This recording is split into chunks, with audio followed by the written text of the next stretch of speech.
श्री कृष्ण ने एकलव्य का वध क्यों किया था, जबकि वो एकलव्य को महान और अजेय समझते थे। महाभारत काल में एकलव्य का किरदार अपनी गुरु भक्ति के लिए बहुत प्रसिद्ध रहा है। सब जानते हैं कि कितना अच्छा धनुर्धर था, लेकिन गुरु द्रोणाचार्य ने उससे उसका अंगूठा मांग लिया था। पर बहुत कम लोग जानते हैं कि एकलव्य के आगे कहानी भी है। बहुत कम लोग ये जानते हैं कि एकलव्य का वध स्वयं भगवान श्री कृष्ण ने किया था। लेकिन श्री कृष्ण ने ऐसा क्यों किया था, चलिए जानते हैं। एकलव्य की कहानी बहुत प्रसिद्ध है, लेकिन ज्यादातर लोग उसकी कहानी केवल इतना ही जानते हैं कि एकलव्य ने गुरु दक्षिणा में अपना अंगूठा काट के दे दिया था। लेकिन उसके बाद एकलव्य का क्या हुआ, ये कोई नहीं जानता। बहुत कम लोग ये जानते हैं कि एकलव्य श्री कृष्ण के ही रिश्तेदार थे। हरिवंश पुराण के अनुसार श्री कृष्ण के दादा शूरसेन के 10 पुत्र और 5 पुत्रियां थीं, जिनमें से श्री कृष्ण के पिता वासुदेव सबसे बड़े थे। वासुदेव के चौथे भाई शत्रुघ्न को निषादों ने पालकर बड़ा किया था और उन्हीं के पुत्र एकलव्य थे। इस तरह एकलव्य का जन्म श्री कृष्ण के चचेरे भाई के रूप में हुआ था। लेकिन फिर अपने ही चचेरे भाई का वध श्री कृष्ण ने क्यों किया, चलिए जानते हैं। महाभारत काल में प्रयाग में श्रृंगेश्वरपुर राज्य निषाद राज हिरण्यधनु का था।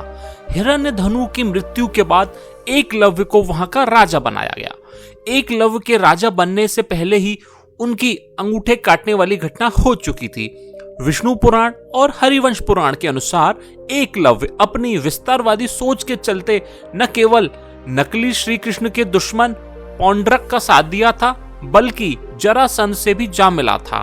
पौंड्रक का वध श्री कृष्ण के द्वारा किया गया था, लेकिन फिर एकलव्य जरासंध के साथ मिलकर मथुरा पर आक्रमण करके यादव सेना का लगभग सफाया करने लगे। जब श्री कृष्ण ने ये सुना और सेना में हाहाकार मचने लगी, तो श्री कृष्ण स्वयं उससे लड़ाई करने पहुंचे। लेकिन वो युद्ध में एकलव्य को केवल 4 उंगलियों के सहारे धनुष बाण चलाते हुए देखकर आश्चर्यचकित हो गए। उन्हें लगा नहीं था कि एकलव्य अब भी इतना धनुर्धर और दक्ष होगा। एकलव्य अकेले ही सैकड़ों यादव वंशी योद्धाओं को रोकने में सक्षम था। इसके बाद इसी युद्ध में श्री कृष्ण ने छल से एकलव्य का वध किया था। बाद में एकलव्य का पुत्र केतुमान महाभारत युद्ध में भीम के हाथ मारा गया था। तो दोस्तों, अब हम समझते हैं कि एकलव्य के बारे में श्री कृष्ण के क्या विचार थे। कहते हैं कि महाभारत युद्ध शुरू होने से पहले युधिष्ठिर ने एकलव्य को अपनी ओर से युद्ध में शामिल होने का न्योता भेजा था, लेकिन उसे पता नहीं था कि एकलव्य का वध तो हो चुका है। एक मान्यता यह भी है कि एकलव्य को केवल 2 उंगलियों से इतनी निपुणता से बाण चलाते देखकर श्री कृष्ण समझ गए थे कि एकलव्य भी धर्म की स्थापना में रोड़ा बन सकता है।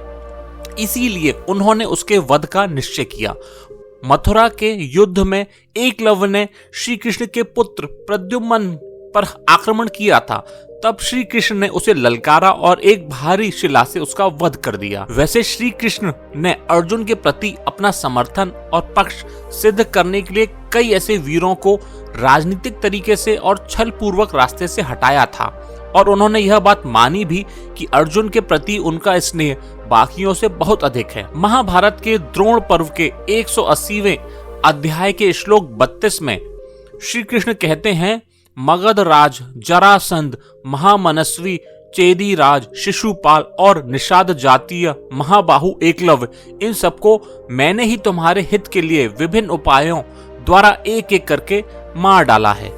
महाभारत के द्रोण पर्व के 181वें अध्याय के श्लोक 2 में श्री कृष्ण कहते हैं, अर्जुन जरासंध शिशुपाल और महाबली एकलव्य यदि ये पहले ही मारे न गए होते तो इस समय बड़े भयंकर सिद्ध होते। ये चारों मिलकर यदि दुर्योधन का पक्ष लेते तो पृथ्वी अवश्य जीत लेते। तो दोस्तों, ये सारी जानकारी हमने विभिन्न स्रोतों से प्राप्त की है, ऑनलाइन या किताबों के थ्रू। तो दोस्तों, आपको यह विचित्र जानकारी कैसी लगी? अगर आपको यह जानकारी अच्छी लगी तो हमारे चैनल को सब्सक्राइब कीजिएगा, लाइक कीजिएगा, कमेंट और शेयर कीजिएगा। धन्यवाद।